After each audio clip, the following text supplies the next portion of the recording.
Alhamdulillah, wassalatu wassalamu ala rasulillah, amma ba'du. Saudaraku, saudariku yang saya cintai karena Allah subhanahu wa ta'ala.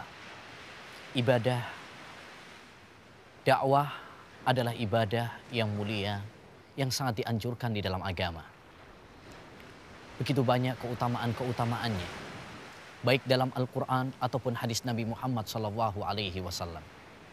Di antaranya, Allah subhanahu wa ta'ala berfirman, "Waman ahsanu qawlan mimman da'a ilallah." Adakah yang lebih baik ucapannya daripada orang yang mengajak kepada jalan Allah subhanahu wa ta'ala. Demikian juga Rasulullah sallallahu alaihi wasallam bersabda, "La ayyahdiyallahu bika rajulan wahida khairun laka min khumrin na'am."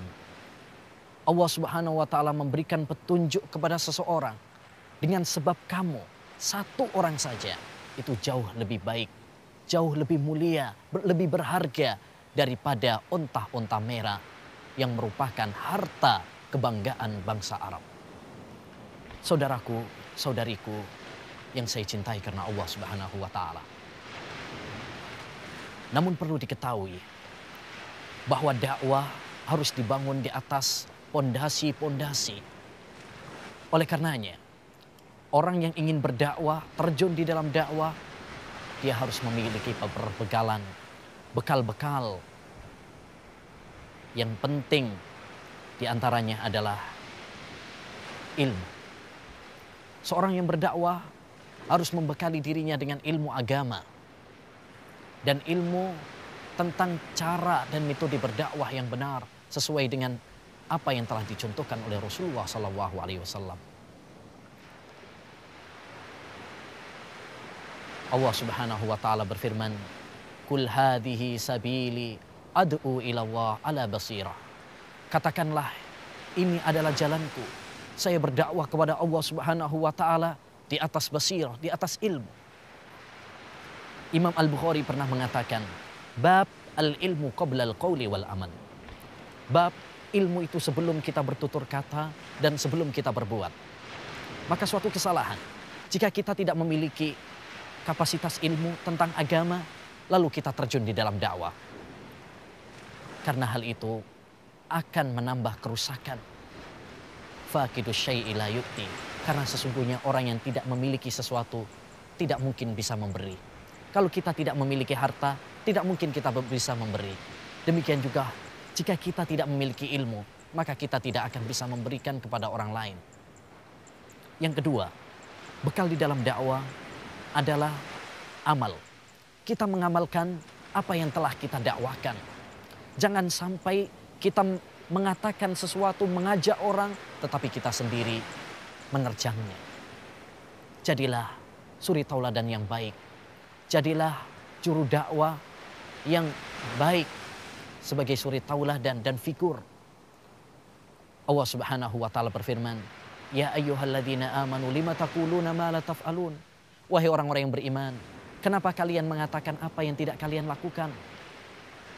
Dan Rasulullah SAW bersabda dalam hadisnya, "Masalul alimil ladzi yu'allimun nas al khair wa yansa nafsah, kamasalil misbah yuniru ghairahu wa yuharriku nafsah."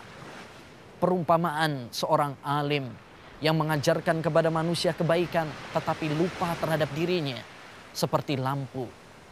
Dia menyinari yang lain tetapi membakar dirinya sendiri.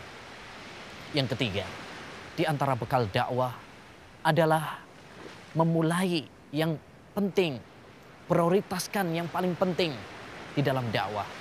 Dan yang paling penting di dalam dakwah adalah mengajak manusia kepada ibadah hanya kepada Allah Subhanahu wa taala. Mengajak manusia kepada tauhid dan melarang mereka dari dosa syirik.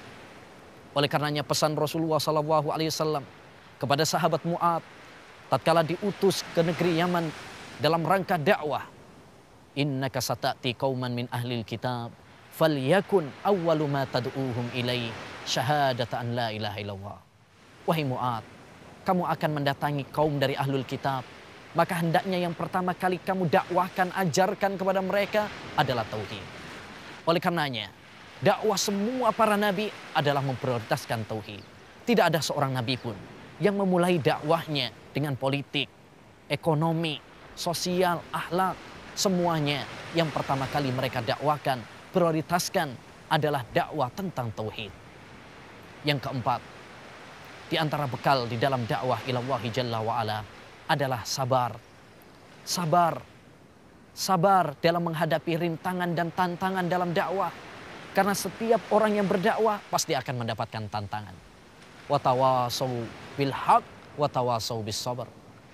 Dan mereka saling mewasiatkan dengan kebenaran dan saling menasihati, mewasiatkan dengan kesabaran. Dan Rasulullah SAW bersabda, asaddun nasi bala'an al-anbiya summal amsalu fal amsal.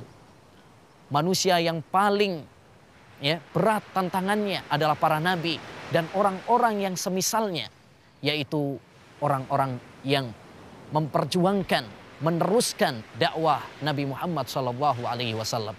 Oleh karenanya, Waraqah bin Naufal pernah mengatakan kepada Nabi Muhammad SAW sebelum diutus sebagai nabi, innahu lam ya'ti rajulun bimisli ma ji'ta bihi illa udi. Tidak ada seorang pun yang mengajarkan seperti yang kamu dakwahkan ini kecuali pasti akan dimusuhi. Yang terakhir, di antara bekal dakwah adalah lemah lembut di dalam berdakwah. Allah Subhanahu wa taala berfirman, "Fabima rahmatin minallah linta lahum walau kunta faddan ghalidhal qalb lam faddu min haulik." Dengan rahmat Allah Subhanahu wa taala, hendaknya engkau berlemah lembut kepada mereka. Andai saja engkau kasar, keras, maka mereka akan lari, bubar darimu. Masyarakat akan mencintai akhlak yang indah, mencintai kelembutan. Rasulullah SAW bersabda, inna rifq la yakunu fi syai'in illa zana, wa ma nuzi'a an syai'in illa syana. Sesungguhnya kelembutan tidak ada pada sesuatu kecuali akan menghiasinya. Dan tidak dicabut dari sesuatu kecuali akan memperburuknya. Dan Syekhul Albani rahimahullah pernah mengatakan suatu ucapan yang sangat berharga. Beliau mengatakan, inna da'watana da'watul haq wal haqqu fin nufusi sakil fa kaifa idza adhafta siqalal haqqi ma'a thiqalil uslub. Sesungguhnya dakwah kita ini adalah dakwah yang benar, dan kebenaran itu sangat berat di dalam hati. Maka bagaimana jika kamu tambahkan beratnya kebenaran ini dengan kasarnya cara kamu dalam berdakwah ilallahi jalla wa'ala. Demikianlah beberapa bekal di dalam berdakwah ilallahi jalla wa'ala. Semoga Allah Subhanahu wa taala menjadikan kita semuanya kunci-kunci pintu kebaikan dan penutup pintu-pintu kejelekan. Wassallallahu wasallam ala nabiyina Muhammad wa ala alihi wa sahbihi ajmain.